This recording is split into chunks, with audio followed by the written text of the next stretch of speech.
Hello.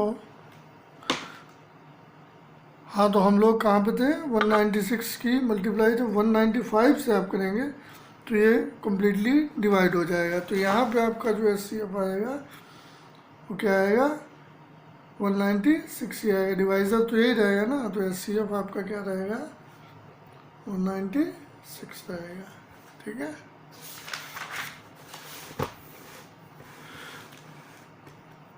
कभी कभी ऐसे दे देंगे क्वेश्चन जो आपको थोड़ा सा उसमें टाइम लग सकता है, बाकी कैलकुलेटिव है, बाकी और आपको कोई दिक्कत नहीं आनी है। अगला क्वेश्चन है 867 एंड 255। तो करके देखते हैं। 2 टाइम्स तो इजीली हो जाएगा, 3 टाइम्स भी इवन हो जाएगा। 255 3 टाइम्स, 3 5 जा 15, 3 5 जा 15, 8 16, 3 2 जा 6 7 एंड 867 से सब्ट्रैक्ट अगर हम करें 765 को, it will be 102. So we will write like 867 equal to 255 into 3 plus 102. Okay? Now अब हमें किस में लिखना है? इसमें तो 255 इक्वल टू क्या लिखेंगे? 102 इंटू 2 बार तो कर ही सकते हो ना, प्लस 51। तो ये कितना आएगा? 104 आएगा, 204। 204 और 51 क्या हो गया? 255 हो गया। अगले दो टर्म क्या होंगे? 102 इक्वल टू 51 इंटू 2 प्लस 0। यहाँ रिमाइंडर 0 हो गया। डिवाइजर क्या है? 51। तो CF क्या हो गया? 51। सेकेंड क्वेश्चन देखते हैं। कह रहा है show that any positive integer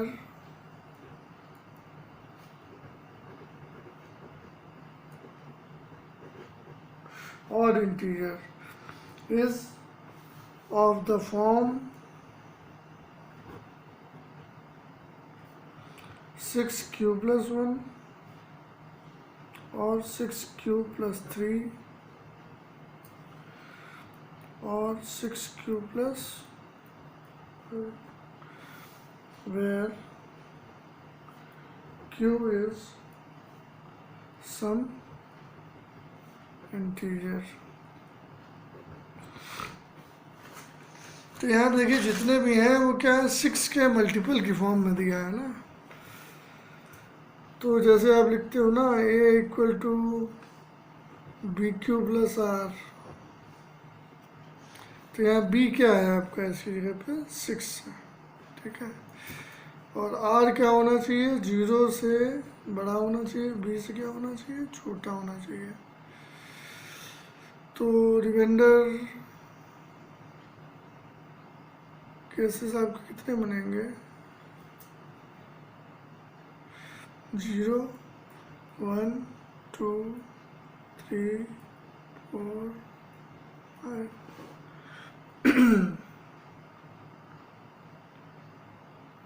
ठीक। अब एक एक केस करके हम चेक करते हैं। आर की वैल्यू अलग अलग रख के। तो case 1, if R equal to 0 तो क्या होगा? A equal to 6q plus 0। तो 6 की किसी से मल्टीप्लाई हो रही है, एक इवन नंबर है, तो ये एक इवन नंबर है, तो आपका ये पूरा नंबर क्या हो जाएगा? इवन हो जाएगा, है ना। सेकेंड केस लेते हैं। इफ आर इक्वल टू 1 तो ए इक्वल टू क्या आएगा? 6q plus 1। ये इवन है, ये ऑड है, तो ये क्या हो गया? ऑड हो गया। ठीक है। Case 3, if R equal to 2 तो क्या आएगा? A equal to 6q plus 2। अब ये भी इवन है, ये भी इवन है, तो टोटल क्या हो जाएगा? इवन हो जाएगा। Case 4, if r equal to 3, तो a equal to 6q plus 3, तो ये इवन है, ये ऑड है, तो ये क्या हो गया? Odd. Next case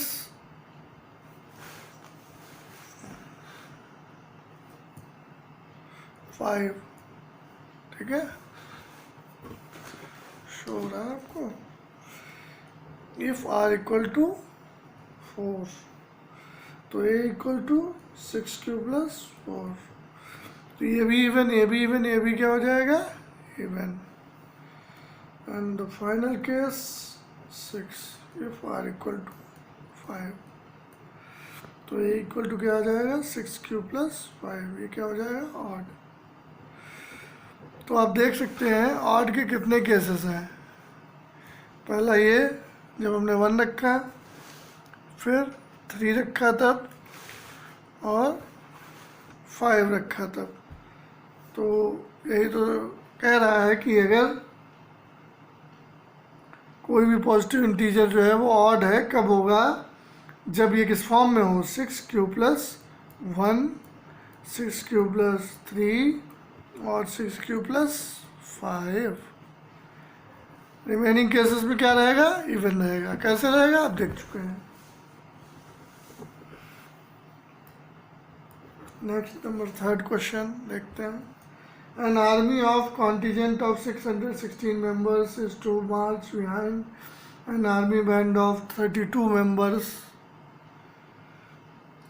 in a parade. The two groups are to march in the same number of columns.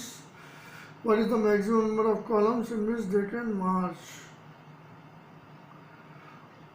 तो बेसिकली मैक्सिमम जहाँ पे लिखा हो, मैक्सिमम क्या होगा? हाईएस्ट में मैक्सिमम है, तो उस केस में आपको हमेशा क्या निकालना होता है? SCF।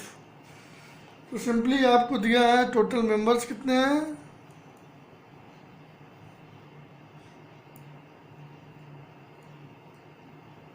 616।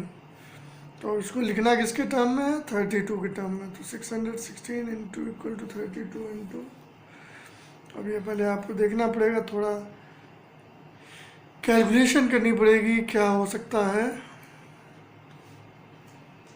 32 का इवन 10 टाइम्स भी करेंगे तब भी 320 ही आएगा। 15 टाइम्स करके देखें, इवन 18 टाइम्स करके देख लेते हैं। 18 2 जा 36, 3, 18 3 जा 54, 3, 57, तो यहाँ पे क्या आ गया? 576। इससे ज़्यादा नहीं हो सकता, तो 18 टाइम्स लिखते हैं, तो ये हो गया आपका 576। ये 0 हो गया, ये आपका कितना आ जाएगा? 11 में से 7 गया 4।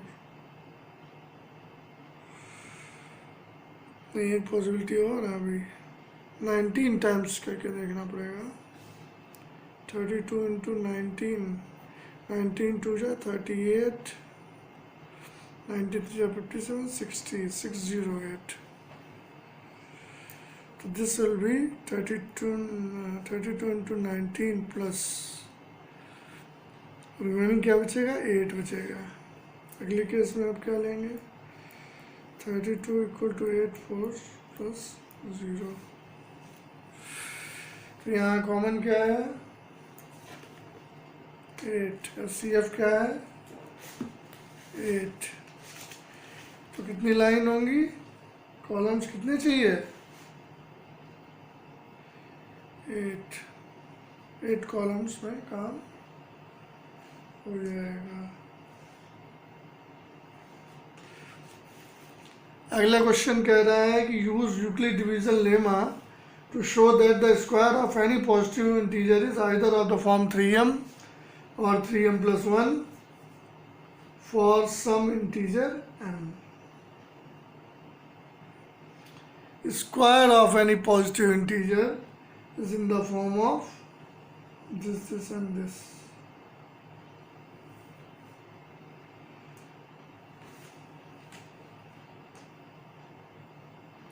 Late x be a positive integer.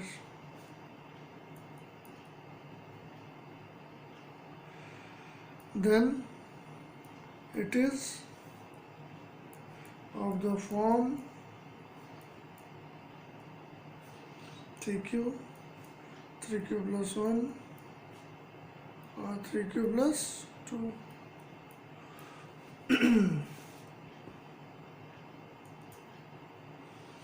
तो a इक्वल टू है 3q, ठीक है। तो इसको हम कैसे लिख सकते हैं, स्क्वायर करेंगे तो 3q स्क्वायर होल स्क्वायर हो जाएगा, तो ये क्या हो जाएगा 9q स्क्वायर। इसको कैसे लिख सकते हैं 3 इंटू 3q स्क्वायर। तो ये कुछ उसी तरीके का है 3q, ये मान लो इसे कैपिटल Q मान लो, तो ये क्या हो जाएगा 3q के फॉर्म में हो जाएगा।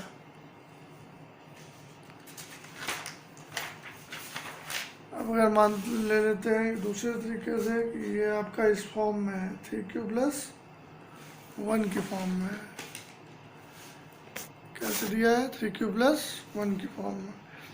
अब इसका हम स्क्वायर करेंगे तो क्या आ जाएगा 3q प्लस 1 का होल स्क्वायर। तो ये आपको a प्लस बी का होल स्क्वायर का फार्मूला याद होगा। तो ये क्या हो जाएगा 3q का square plus a square plus b square plus 2ab, ठीक। इसको ओपन करेंगे, ये हो जाएगा 9q square plus 1 plus 6q, ठीक।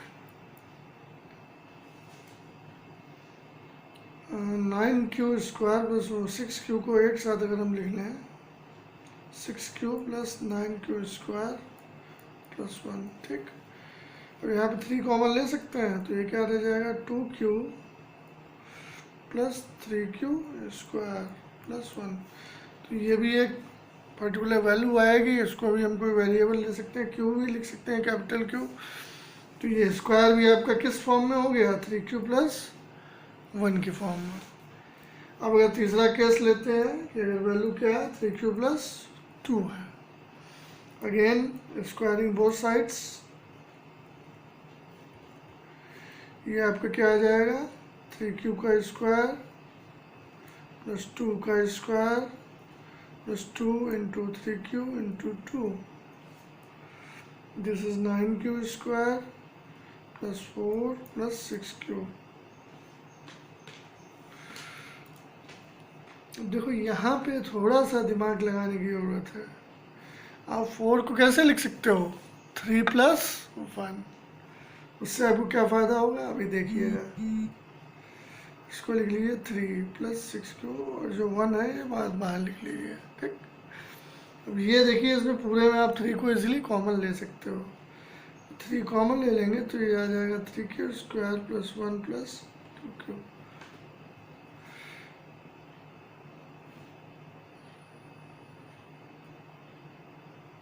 अब ये क्या हो गया,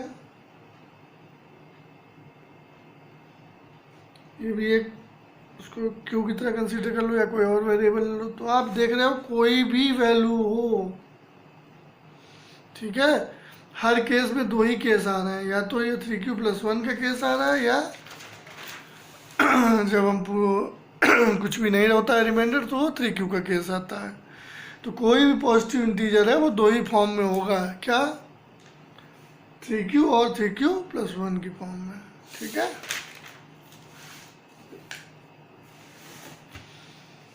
अब आपका 5th क्वेश्चन है, use Euclid division lemma to show that the cube of any positive integer is in the form of 9m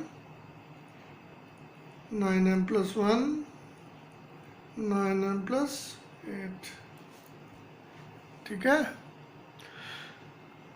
तो यहाँ पे अगर हम 9 के फॉर्म में लिखेंगे तो a equal to B Q plus R के फॉर्म में अगर हम लिखते हैं तो यहाँ b की वैल्यू क्या हो गई 9। तो अगर 9 लिखेंगे तो जो r की वैल्यू आएगी वो क्या होती है 0 टू b, तो ये 0 टू 9 यानी 0 टू 8। तो हर केस चेक करना मुश्किल होगा। इसको 9m को ऐसे भी तो लिख सकते हैं, 3 × 3m। तो यहाँ पे आपका डिविज़र क्या रह जाएगा, 3। तो यहाँ पे आपको क्या वैल्यूज रहेंगी रिमाइंडर की, 0 to 3। तो चेक करते हैं, पहले रिमाइंडर हम 0 रखते हैं। तो हमारा जो वैल्यू है वो क्या है, 9m। स्क्वायर क्यूब करना है ना दोनों तरफ, क्यूब कर लीजिए दोनों तरफ। तो ये कितना आ गया, 9³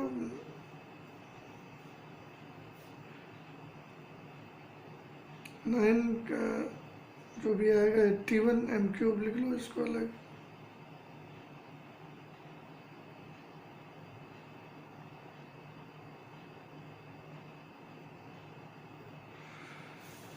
ठीक है।